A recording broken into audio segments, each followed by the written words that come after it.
You know, I looked at using concrete sleepers for the railway project, but I found that they needed to be bigger and stronger than I'd expected, and also that they'd be very slow to make.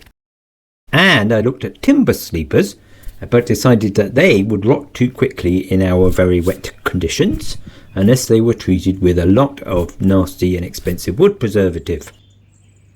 So that left just recycled plastic as an option. Well, some people did suggest making them from steel, true, but I guess they haven't bought any steel lately. It would be crazy expensive to make 500 sleepers in steel and then galvanise them. Recycled plastic doesn't sound very attractive, I know. Who would want that on their fields? But actually it has plenty of advantages. In this country it's mostly made from used silage wrap. Farmers use literally tens of thousands of tons of plastic sheeting every year to seal in grass to make silage, but it only lasts one season, so you can see the problem. It used to be left in hideous heaps in the hedges and ditches, but nowadays it's collected and either burned in industrial incinerators or made into useful things like benches or posts. You know, I tried some before and those ones look exactly the same a couple of years later, so I'm very pleased with those. But this time I found another company, Murray's of Mayo, who make a wider beam, which I'll talk about in a minute, and they look really good too. So check them out if you're interested, link in the description. These things are very tough and they won't rot or crack or corrode or crumble. They'll easily outlast me and they won't mind at all being grown over and eventually covered completely by grass and soil. That will happen without me doing anything, and eventually only the rails would be above ground, so there'll be less of a trip hazard and they will be shielded from whatever sunshine we do get. But of course plastic is not inert. It is slowly disintegrating and leaching chemicals too into the soil. So again, like everything, there are pros and cons. This is a photo of freshly sawn wooden sleepers from the 1800s. Using wooden sleepers was a major cause of deforestation in many parts of the world. Of course, I could just forget the railway and get a tractor and a trailer instead. But that would burn fuels and oils and compress the soil and wear out tyres and all the rest of it. So you can't win. Living is destructive. There's actually no perfect way to solve this problem. But on the other hand, let's go with the other hand. If I go with the least worst option and then count in all the benefits on the other side of the equation, like growing a healthy food crop in difficult conditions and building soil and adding a railway to what Sandra offers to her clients here, then I think all in all the railway will be quite a good thing. And fun too, of course. Don't forget the fun part. Otherwise, what's the point of living at all? Answers on a postcard, please. Anyway, I will use some wooden sleepers too as an experiment to see how long they last, but mostly they'll be these sort. That is quite a load. We'll see if we can... Actually, Joe, see if you can... That's quite a load there, Joe. See if you can put it up the hill. Pull or push probably better, no? Don't know. Either way, try it. It's doing it.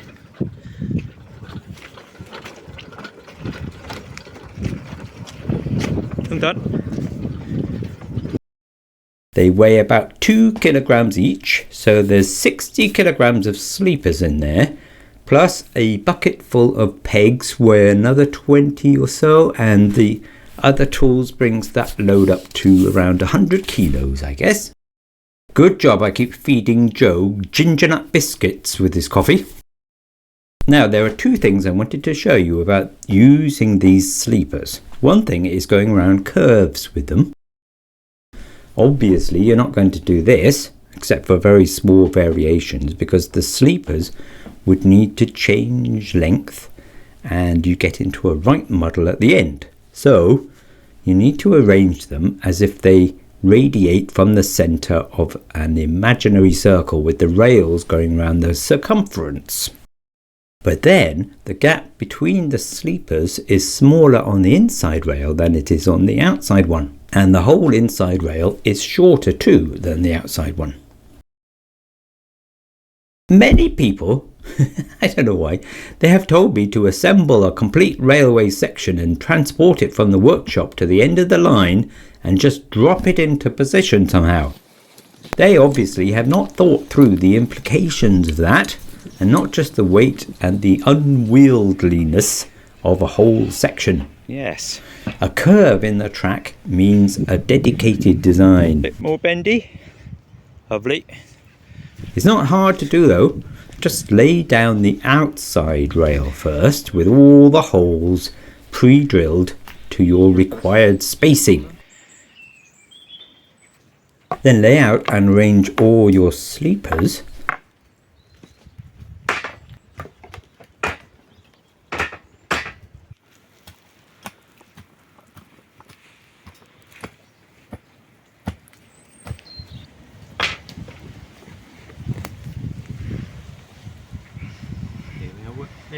What's it resting on now? That one.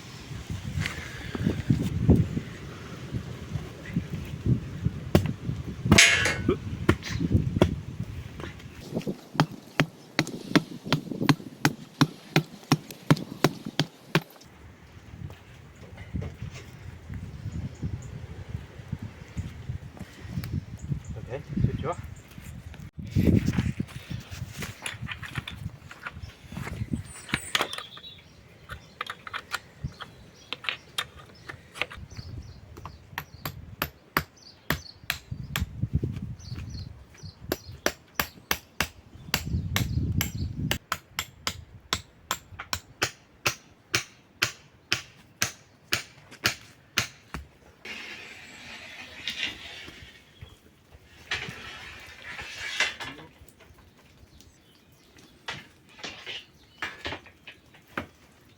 and then hold the inside rail in position and mark where the pegs are.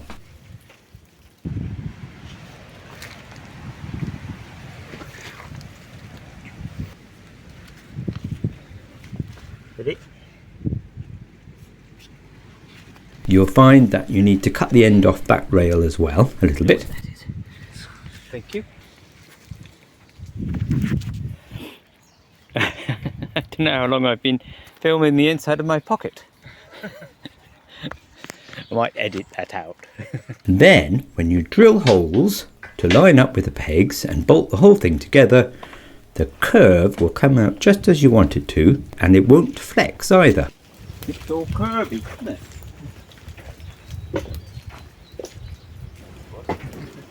It'll just fall apart. Oh. There it is. It's stowed in the way. Yeah.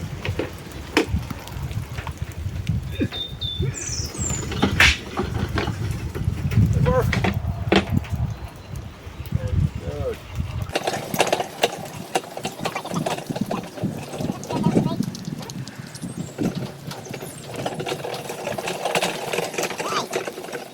By the way, some people don't seem to like my little bridge. Yes, comes out, goes back in again.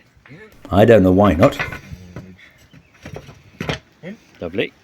Yes, theoretically, I could make a diamond level crossing that's open from all sides all the time.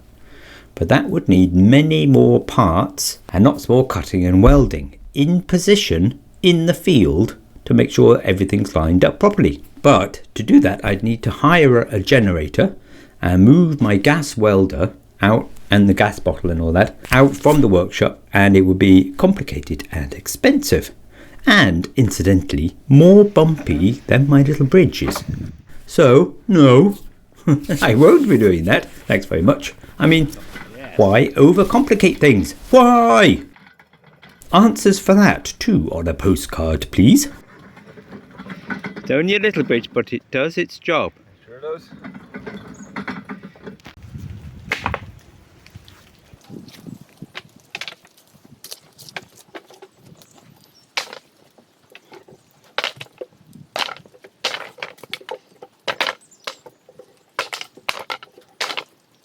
Another thing worth thinking about is the spacing between the sleepers.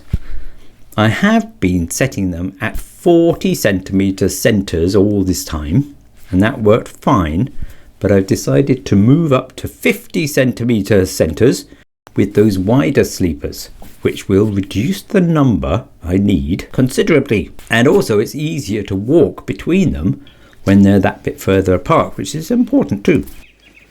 Of course, the gap between the sleepers depends on the loads you're carrying and the depth of your rails too, but these look fine, don't they, so far? Now, between the odd few hours with Ashley or with Joe, we're already making progress, and so it begins. Woohoo!